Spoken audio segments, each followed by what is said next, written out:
we're going to season up our pork chops now.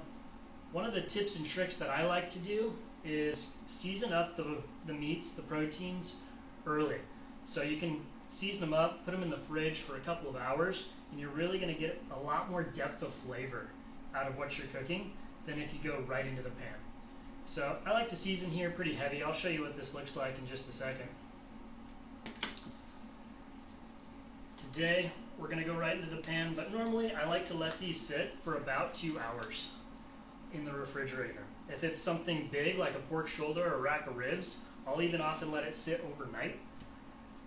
But for smaller cuts like pork chops, chicken breast, things like that, a couple of hours is a great way to let some of these flavors really meld and get the most out of the blends that you're using. As you can see here, I really like to coat it heavily. I get all the sides and the top and bottom, give it a really nice coating.